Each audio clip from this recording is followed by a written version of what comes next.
I've been doing this work for 45 years. And over that time, I invented my own technique. I began to find out new things that came in that nobody else had ever discovered.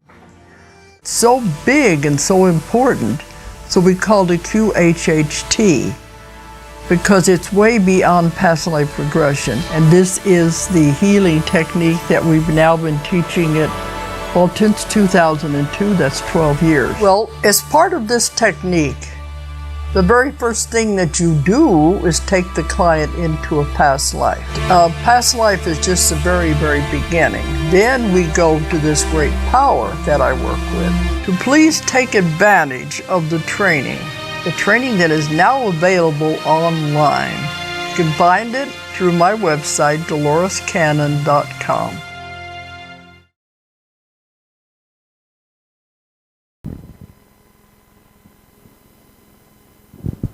Okay, everybody's starting to wander back in again. I always make a joke when we have the bigger ones. I did a class in Perth 2 years ago. We had 91 students in the class. Biggest class I've ever done. It was like trying to teach an auditorium. And I said that was the only problem when we would stop for bathroom breaks. I said, all the cows are out of the pasture now. Now we got to get them all back in the pasture.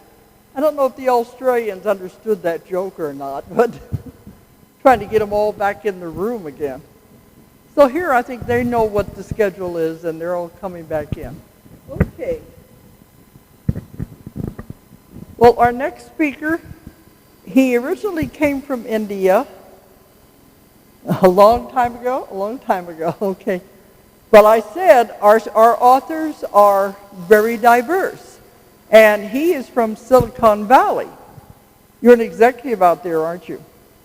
See, we're really shattering all these old paradigms and beliefs that the people involved in metaphysics are just goofy people. You know what I mean? Because we're getting a lot of executives, like we had, Warrow was the lawyer. It doesn't matter anymore. They don't care what people think because we're becoming the mainstream. The other ones are the ones, they're the ones that are not normal anymore. Okay. So this is another one of our new authors. I said every year we try to feature the new ones coming up so we can introduce them as a showcase to the people. And Mandeep has written the book, Why? Very easy title to remember, Why? And it's going to be about the eternal questions. So he's going to be speaking on that. You all have questions we call the eternal questions. Why? So he's going to say what those questions are, and you're going to answer every one of them, aren't you? Okay. As best he can, anyway. Okay, but let's welcome Mandeep Khera. Okay.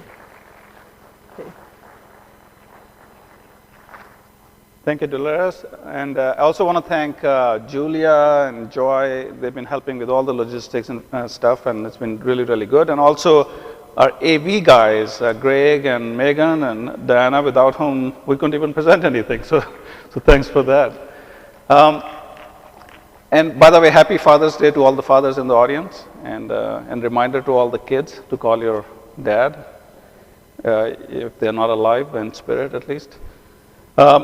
And I want to thank you all for attending this session. And I have to tell you this. So I present all the time for business. This size audience, sometimes bigger, sometimes smaller, sometimes technical, sometimes business. And I was sitting in the front row here, and the spiritual energy that I could feel was amazing. I mean, it's just, it almost overwhelmed me. So kudos to all of you. I mean, you're portraying, you're communicating that energy out, and I could feel it. And I hope you can feel from each other as well. So what I'll do is I'll go through my background, my journey. And the reason I want to do that is I want to show you how life flows from one end to the other without really your control, and how the destiny plays into that. And then I'll cover a few topics from my book as well. And then hopefully we'll have some time for questions. Is that good? So this was my beginning. Anyone wants to guess which one I am? Is the youngest of the family. So this was back in New Delhi, India. Long time ago. I won't tell you my age, but long time ago.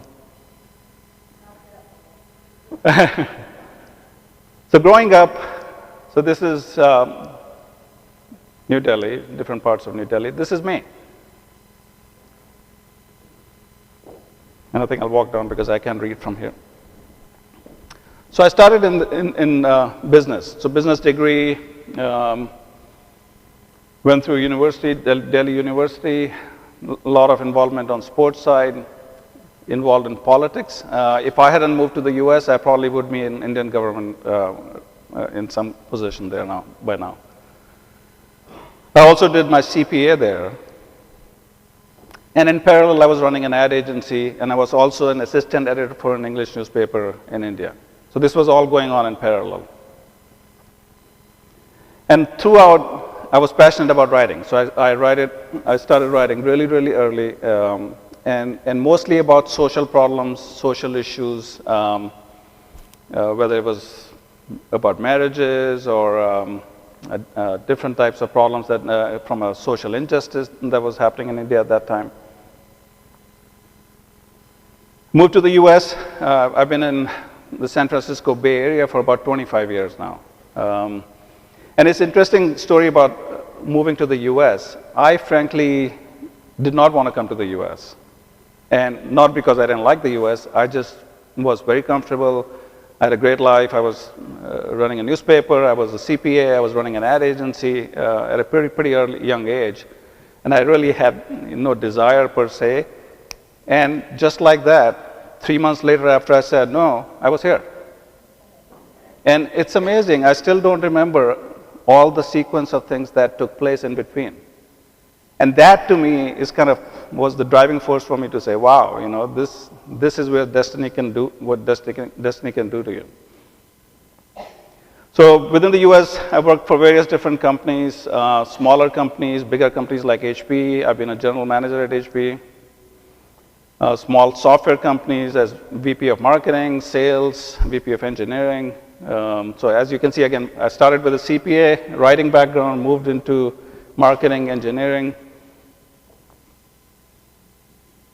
Again, different roles in different companies.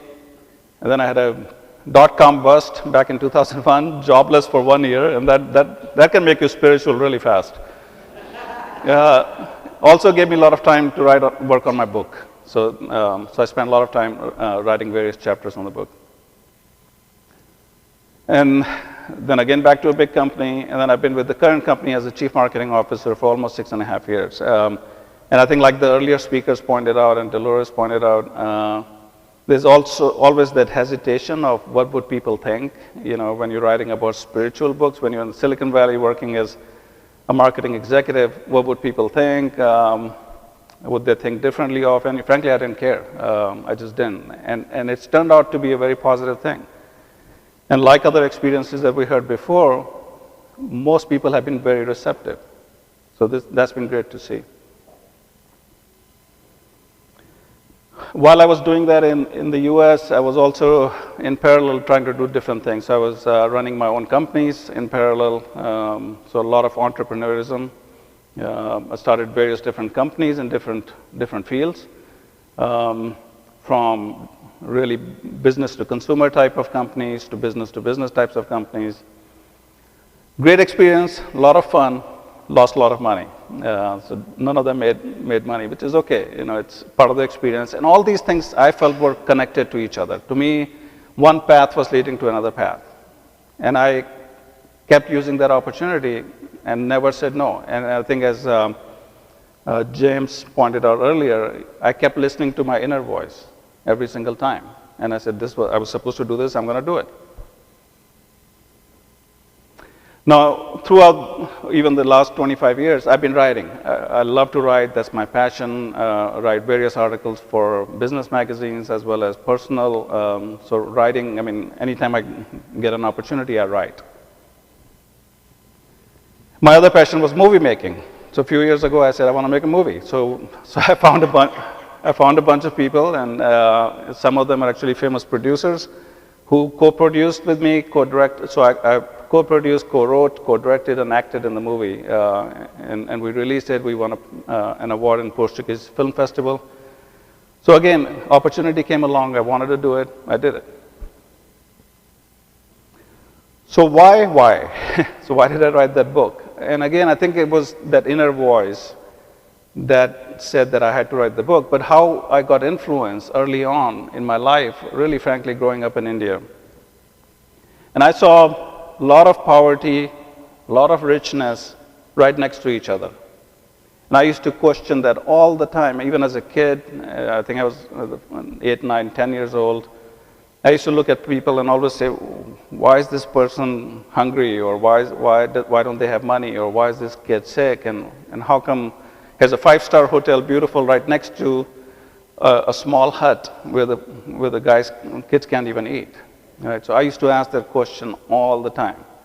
And that kind of was really the genesis of the seedlings of this book, Why? And I kept asking that question, and more questions, right? So why do children die early? What have they done to deserve that? Why do they get abused? Why do animals get abused? Why do bad people still continue to survive and thrive in some cases, or at least that's what it looks like, right? Why don't we live forever? I mean, this was a question I asked, I think, like when I was 10 years old. And why doesn't God do anything to help? Does he exist? What causes things to happen to certain people but not to others? Again, what's this discrimination? And why is there a war? And what role do religions play? So I basically took all those questions and incorporated my thoughts, research on various different religions, included even the science perspective and philosopher's perspective, and that's kind of how I started writing the book. It took me about 5 years to write the book. Over time, and it took a lot more time to simplify the book, because I wanted to make sure that every single person in the 6.6 billion people in the world should be able to read and understand the book. So that was ultimate, a lofty goal, but that was my goal. And I had one thing in mind, and someone asked me, well, why? You have a ton of marketing experience, you have a ton of entrepreneurial experience. You could have written a book very easily on any of those topics. Why spiritual? Why? And I frankly said, I was meant to write it. And my goal was, frankly, not to make money. And it's still not. Because money is going to come and go. My goal was to change one life, just one life, and that was my return on investment. And I already know for a fact, I've been talking to people, the dozens of lives that have changed because of this, because people have come back and given me feedback. So to me, everything else happens from this point on is gravy. So I wanted to so these are different topics covered in my book. I'm not going to go through every single chapter, but I wanted to at least talk about some of the themes in my book and portray to you my feelings of that. Whether you agree with them or not, this is a different thing, but at least I wanted to give my opinions on that. So destiny. So if you look at the official definition of destiny, is predetermined state, condition foreordained by the divine or human will. I think there's a very subtle point here, right? So if you look at the definition, condition foreordained by the divine or human will. So yes, destiny is controlled by the divine, but I do believe we do have a huge role we can play in changing it.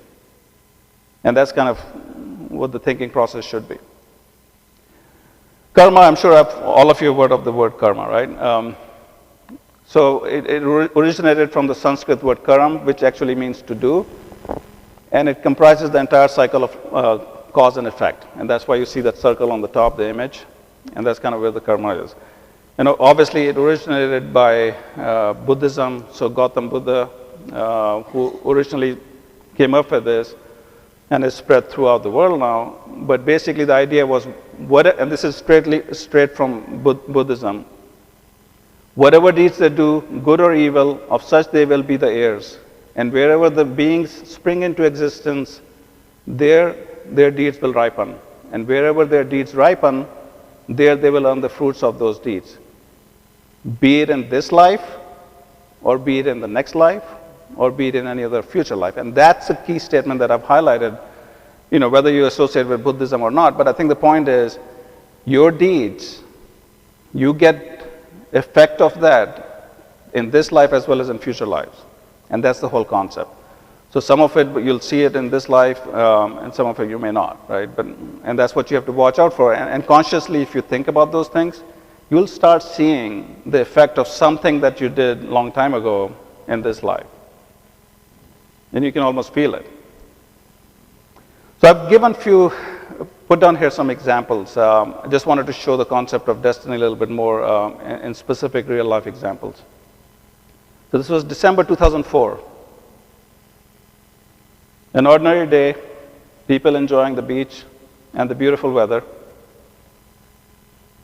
Then, it's coming in. It's coming again. It's coming again? Yeah, it's coming again. I have a good time here. No? You must find it. Huh?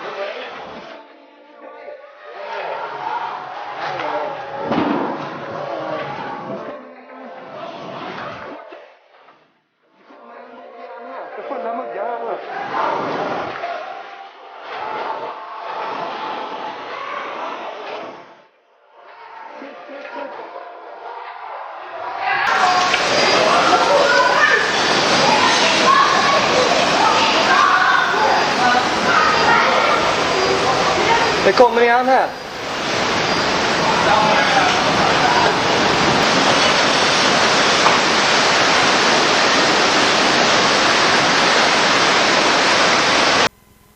I don't know how many of you remember that, but I mean, it still gives me goosebumps. It gives me the shivers.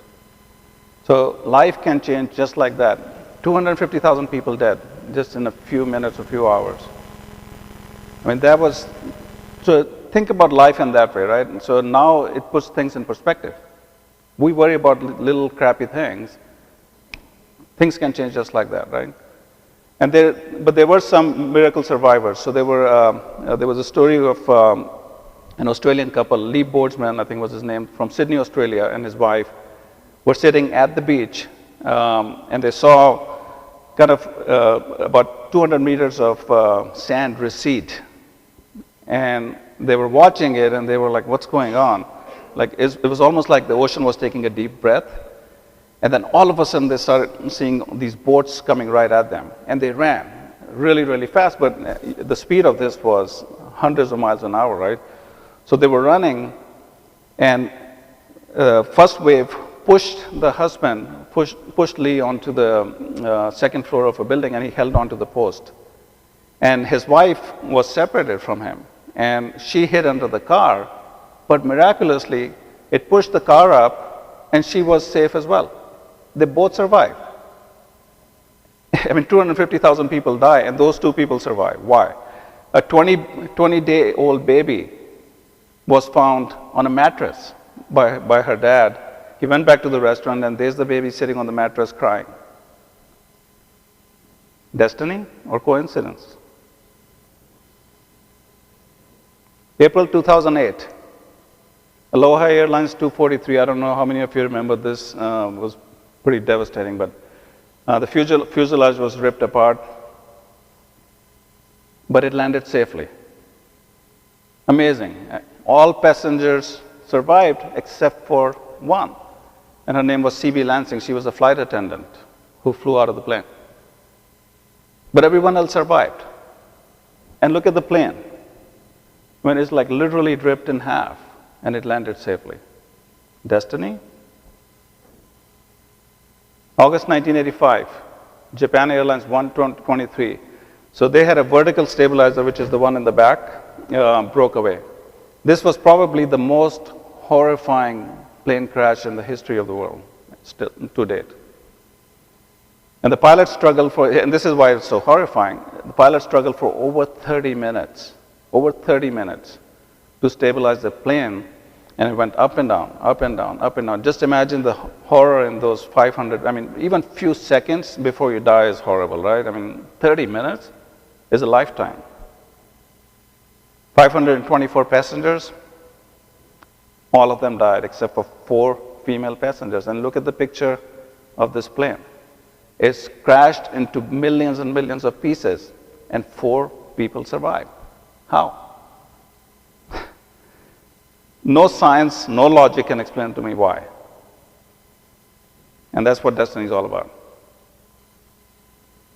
So the other topic I talk about is life after life, and it's always the controversial topic because some people like it, some people don't. And is there life after life? What happens after we die?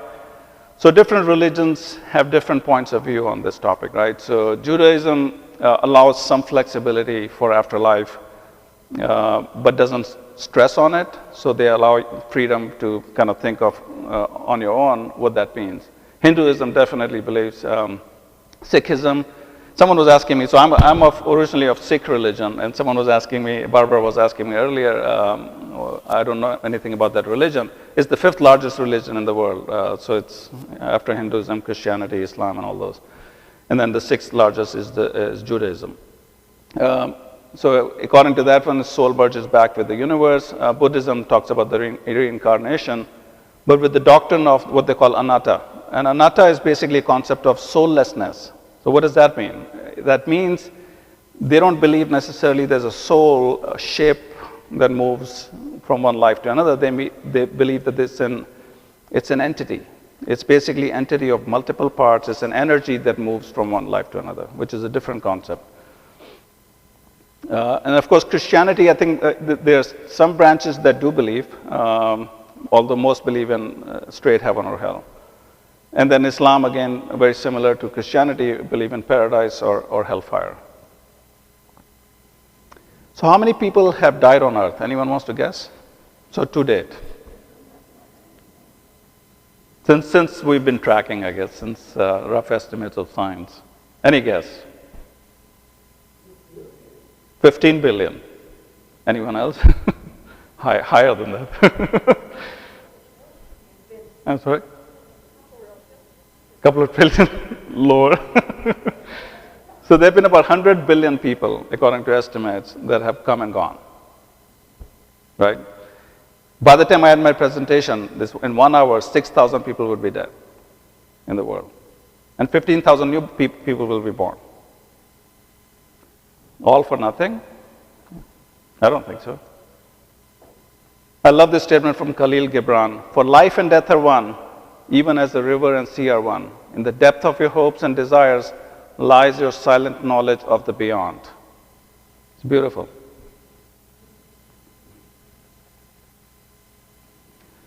So there have been a lot of scientific, obviously, studies done, right? So everyone heard of Dr. Raymond Moody Jr.? Yeah, a lot of nods.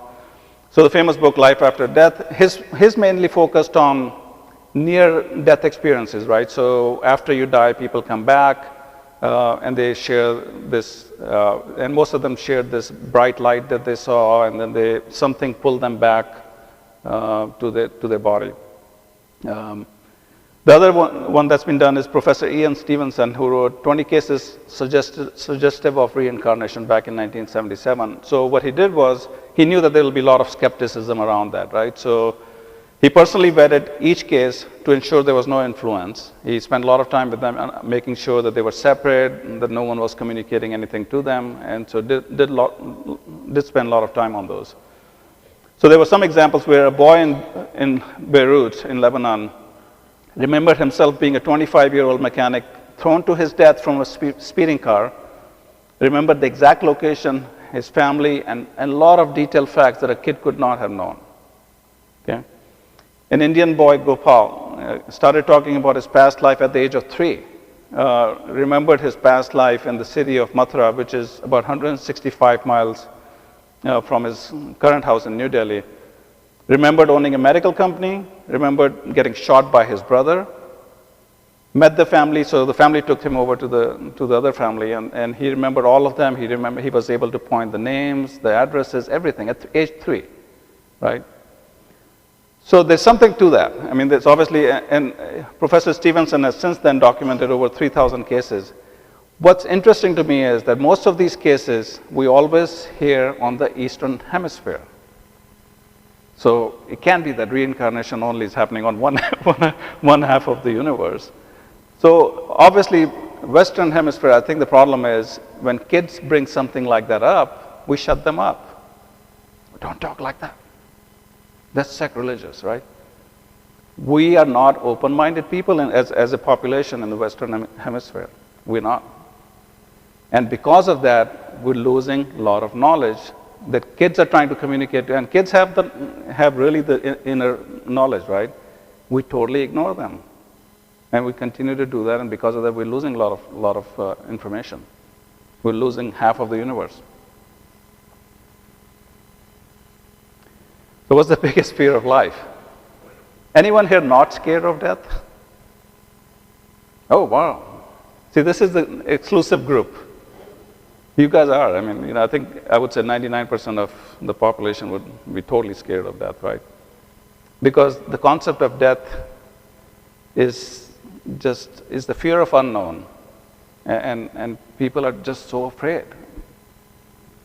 And that's because, again, they don't quite understand what this means. So I said over 100 billion people have come and gone. Trillions of other species have lived and died. So I started counting. It's funny. When I was doing research for my book, I wanted to know how many animals and different species are in this world. I could not find one single statistic. All numbers are trillions. It's like nobody knows.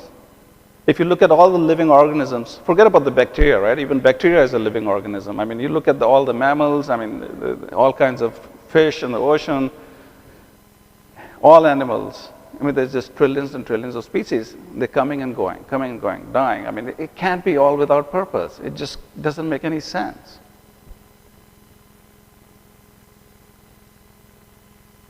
So my concept is basically life is a continuum, right? So it's really different forms, different lives. You really never die.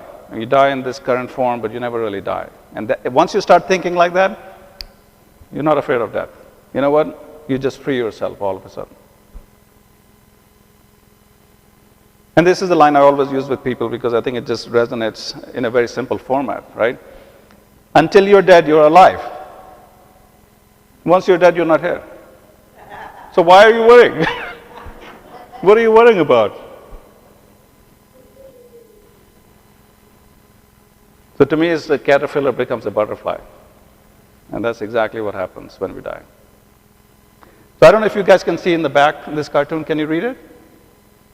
No? Okay.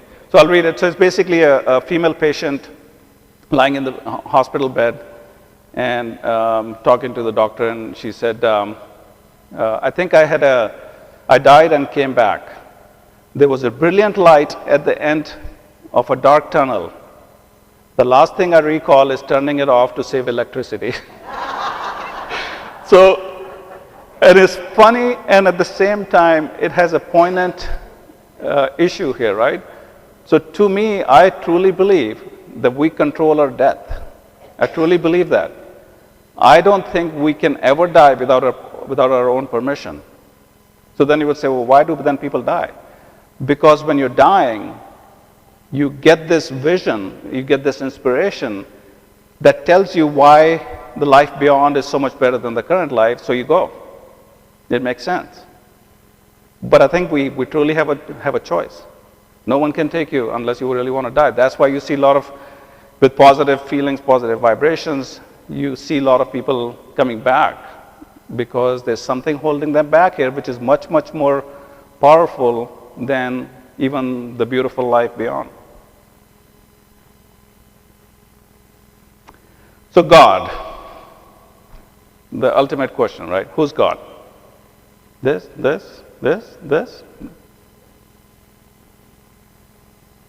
So everyone has an image of a God, right? Why?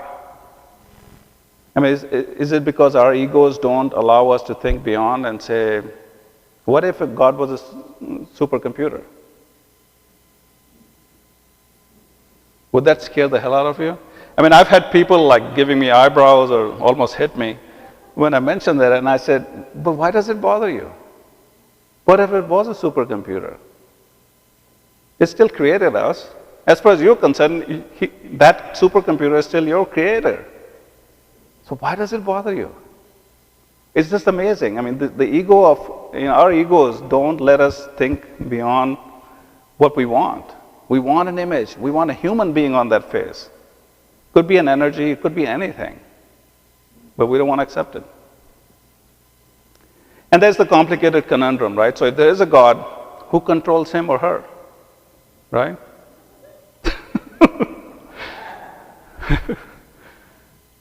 And whoever is that entity, who controls that entity? I personally believe, obviously, human minds are not equipped to grasp the concepts, or will probably go nuts, right? And sometimes, actually, I've mentioned this to some people, that maybe the answer lies in the nut houses, in the asylums. If you go there, maybe those people have the answer. So I compare it to a computer. Since I'm from Silicon Valley, I have to do an analogy on computers. And I think, so obviously our body is like hardware, right? So if you take a 386 old processor, old PC, and try to load a major software on it, what would happen? It'll crash, right? It's the same concept. So if we try to use our hardware and our mind to grasp that concept, we'll have problems. We'll go crazy, or we can't figure it out. So the answer lies within. So I think you have to look internally, deeper into your subconscious and into your soul. That's where you'll get the answer. And it is a paradigm shift. You have to think different. Religions, another one of my favorite topics.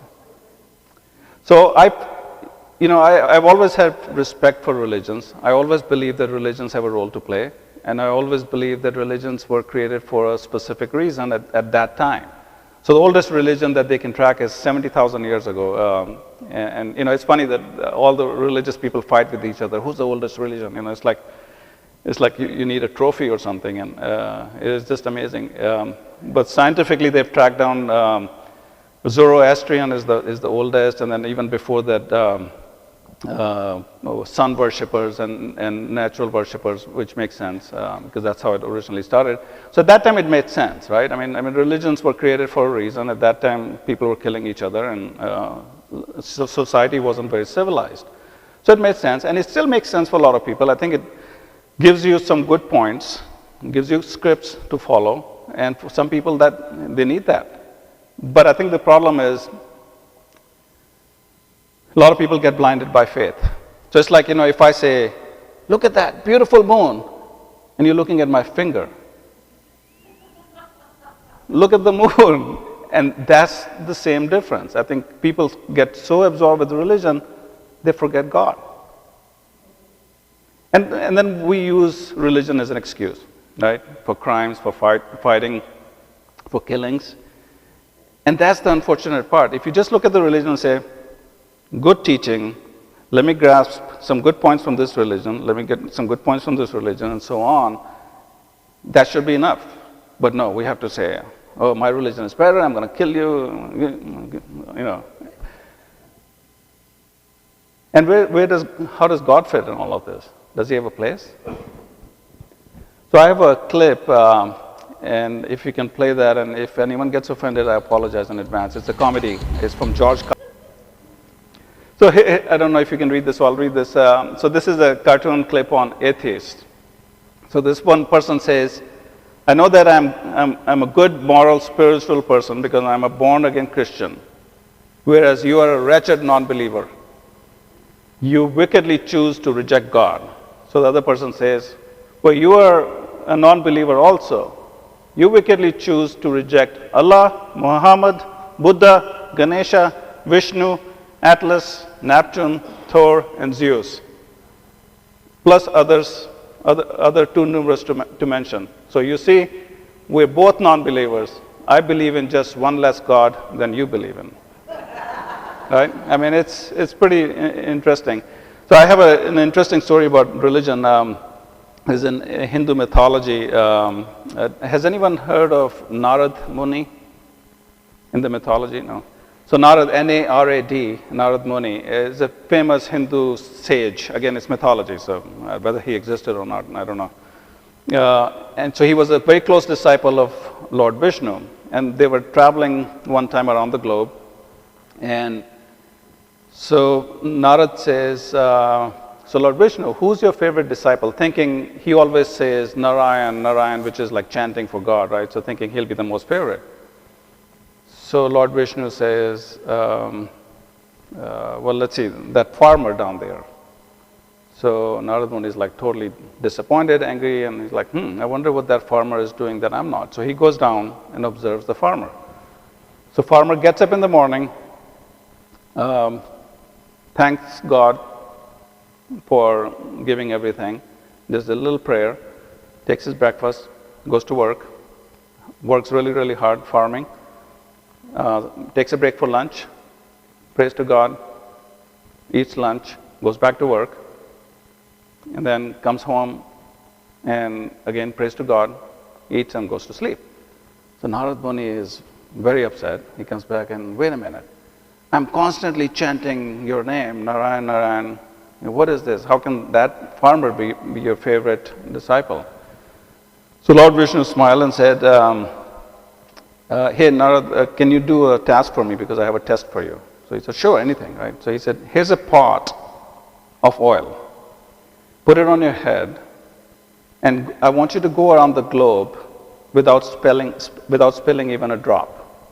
So Narad Muni says, oh, no problem, right?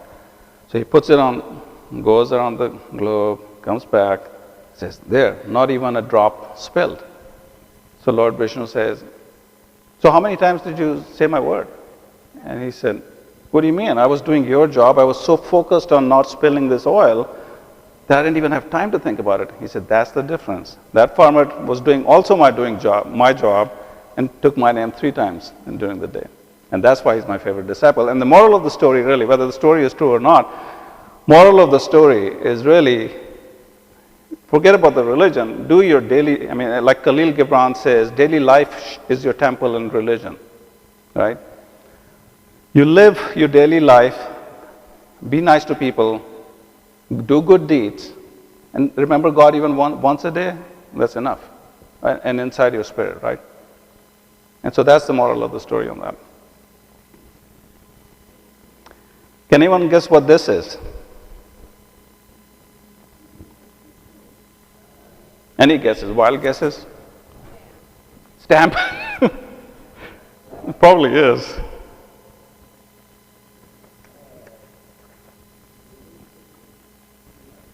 Reduce picture for computer? Close. I'm sorry? Right.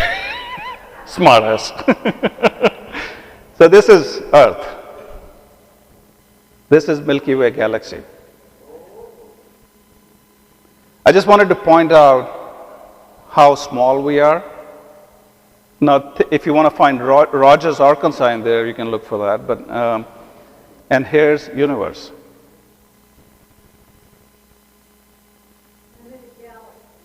Right there. So billions of stars in Milky Way, billions, right?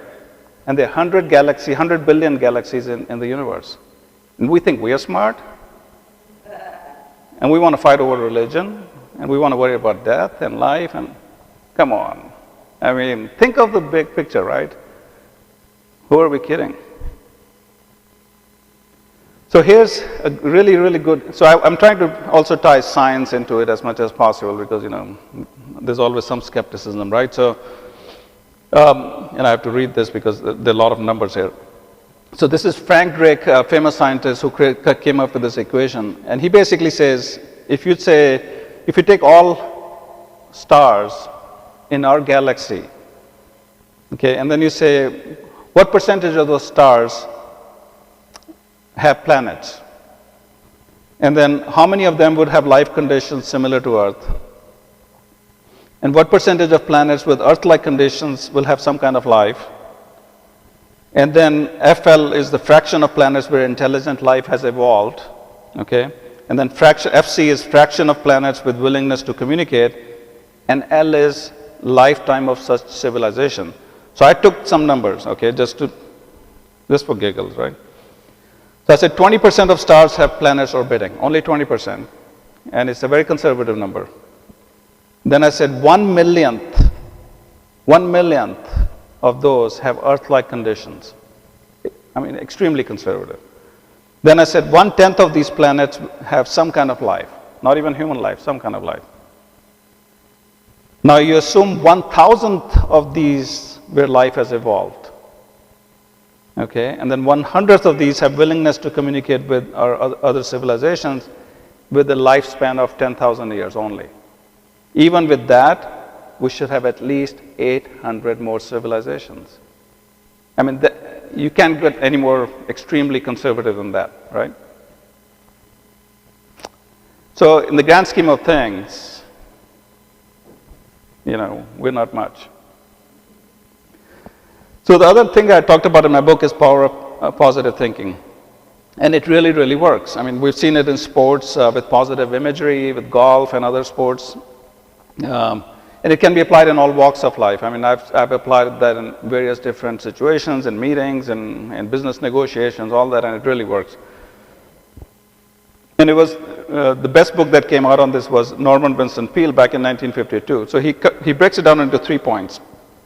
Self-hypnosis is basically telling yourself repeatedly that you want to think positive. Okay, so that's the self-hypnosis part. Attain divine power to use for oneself, which is basically going deep into your subconscious. As James pointed out in his presentation earlier, listening to that inner voice, right? And eliminate all negativity, everything. I mean, can't have any negative thoughts.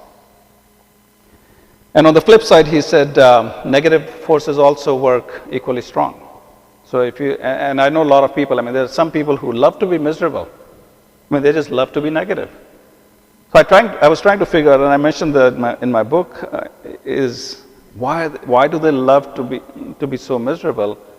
Is because, here's the irony, they're happy being miserable. It's an oxymoron, right?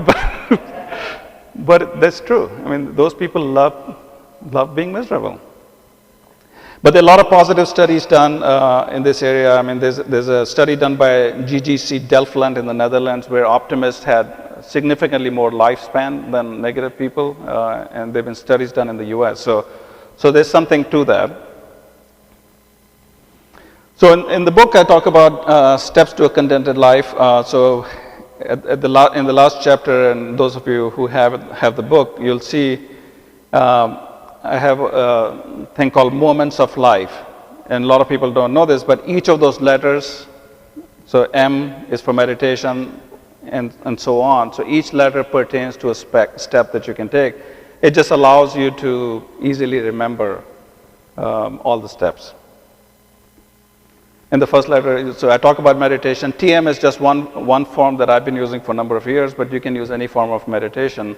TM or transcendental meditation, I think, is one of the easiest ones to adapt, and you can do it anywhere, frankly, and at any time. So I use that frequently, and there are a lot of scientific studies on TM as to why that's good for you. So you can try it out and see if that works for you. And obviously, remember, life is too short, so enjoy every moment. Enjoy this moment. I mean, me coming here to Rogers, Arkansas, if someone had asked me 5 years ago, I would have said, where is that? And for me coming here, it was meant to be, and spending these moments with you, and it really is my pleasure. So every moment will be gone. I mean, every current moment will be a past moment, very, very shortly. So my book has received, accolades, all that stuff, right? So I've won a few awards, and I'm hoping to get more and really positive reviews. But again, at the end of the day, to me, my biggest award, frankly, has been changing of people's life. My 11-year-old niece was one of the first few people who read my book, and she said, "Wow, I never thought of life this way." And she had been going through some major complications in her head, and it really, really helped her.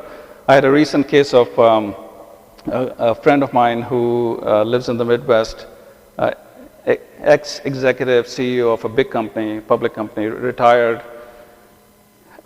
He was a pretty diehard religious Christian type of person, and I said, "Look, here's my book. You don't need to read it. I understand it might offend some of your religious beliefs, and so you don't have to read it." He read it, he came back and he just sent me an email about a month ago and said, hey, I just wanted to let you know I just reread that book, and because I'm going through some very, very tough time. My wife has Alzheimer's and she had to go to home. My friends are having some problems, and I reread the book and it made a huge difference in my life, and I'm buying another copy and sending it to another friend of mine who's going through some troubled times. So, that is worth million awards for me. So, okay, so my last slide. So I want to do a real quick exercise and an experiment. So I want you all to think of one thing you want to accomplish or change, but really, really using your positive thinking, okay? Going deep into your subconscious, because I'm going to do this experiment and I want you to tell me a few weeks from now whether that worked or not. So if we can close your eyes for 30 seconds and think of something you really, really want to change, but go into your deep conscious. Don't try to bargain. Don't say, God, don't do this or I'll do that. Don't bargain. God is not a merchant, right? So think of one thing you really want. Don't compromise and go into the deep subconscious.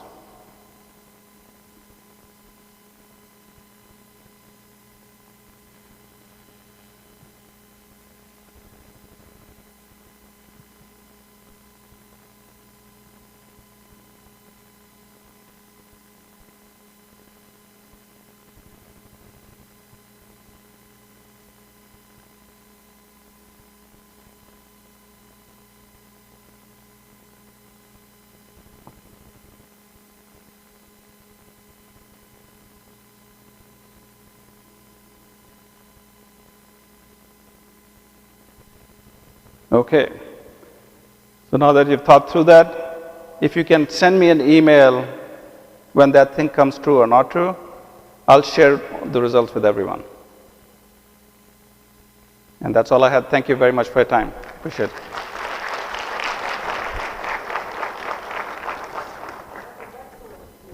Thank you. I mean, Mandeep, I'm sorry, I usually... By the way, my name, so it's funny. So someone asked me, I think Barbara was asking me, so how do you pronounce your name? Does anyone have some questions? So my name is spelled, it literally, when you read it, it reads Mandeep.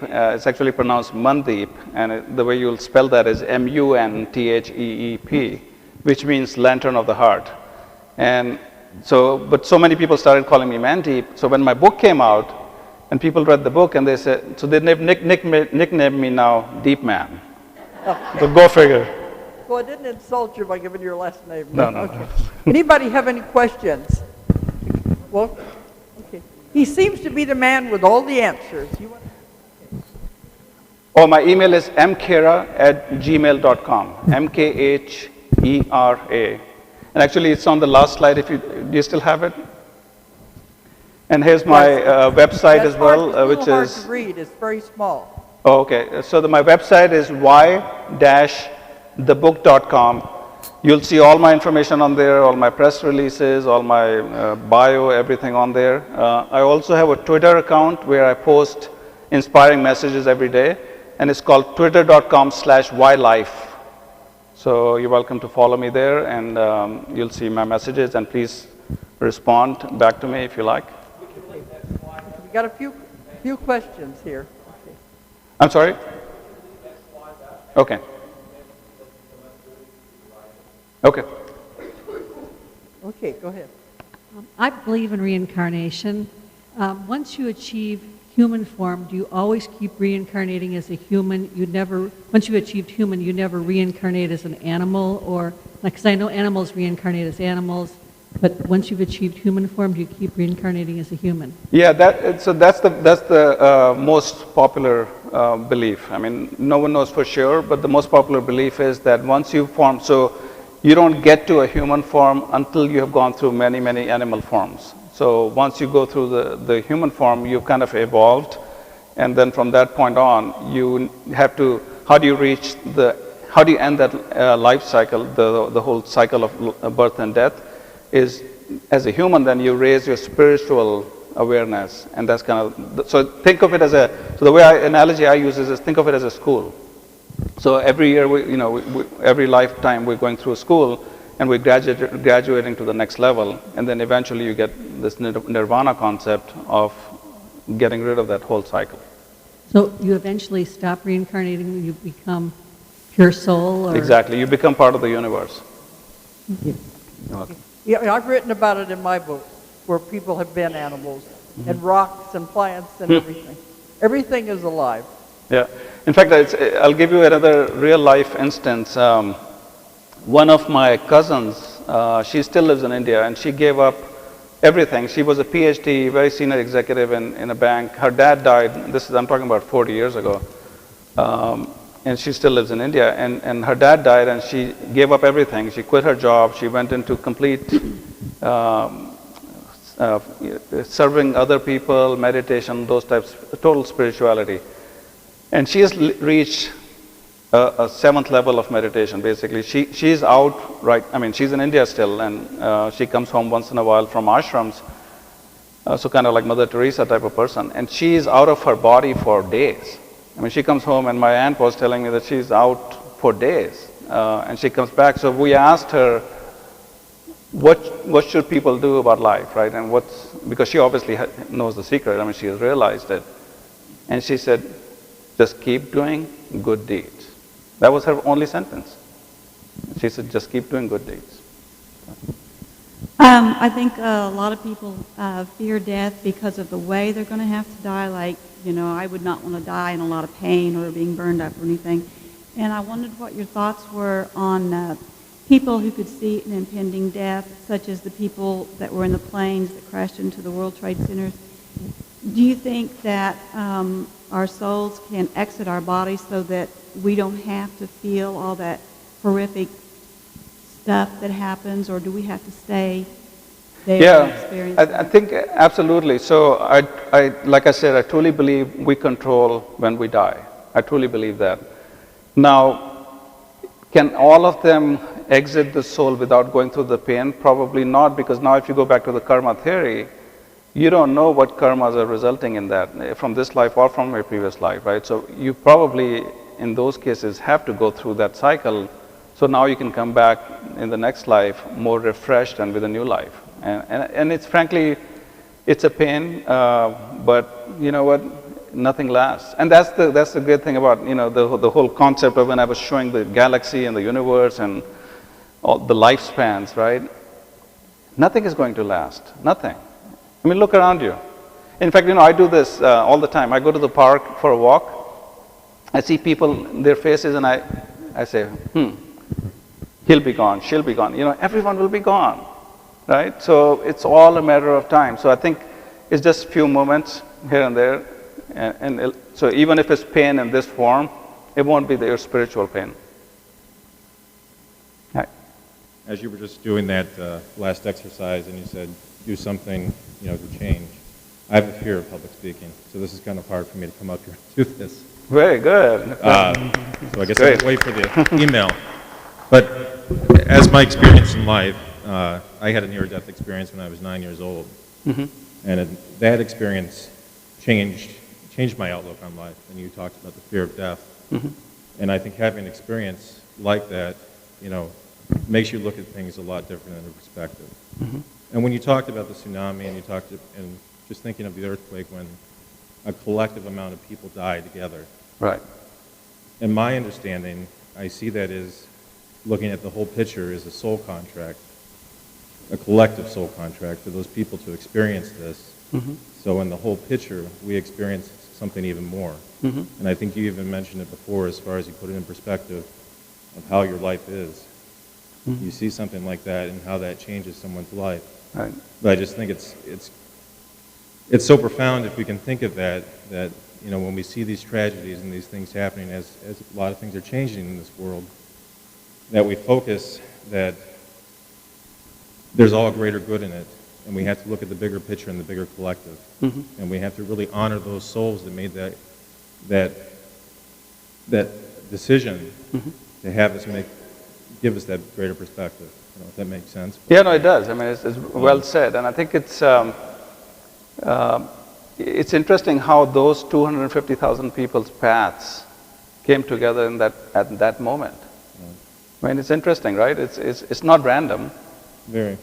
And how those two people from Australia survived just like that. I mean, it's all intertwined and it's all interconnected. I guess my question is, in your research, have you heard of anybody talk about a collective soul contract, something like that, where many people come together for that greater good? Not in my research. I have not come across that, but that'll be a good topic for you to write a book on. Dolores is ready for you.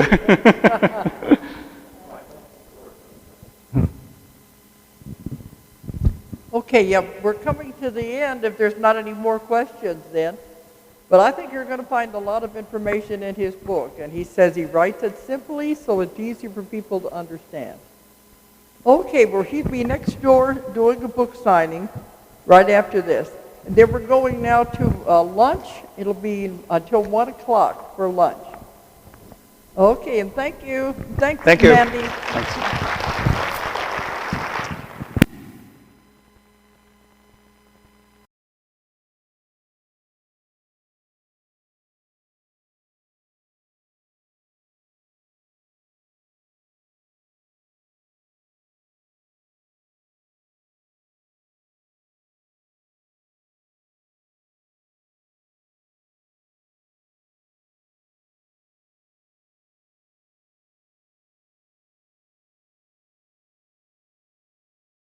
You know, I've been doing this work for 45 years. And over that time, I invented my own technique. I began to find out new things that came in that nobody else had ever discovered.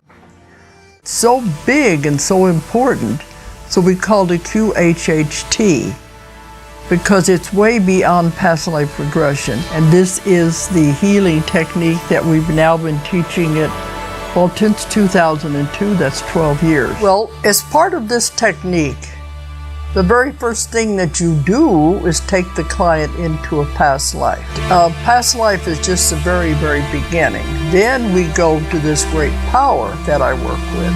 To please take advantage of the training that is now available online. You can find it through my website, DoloresCannon.com.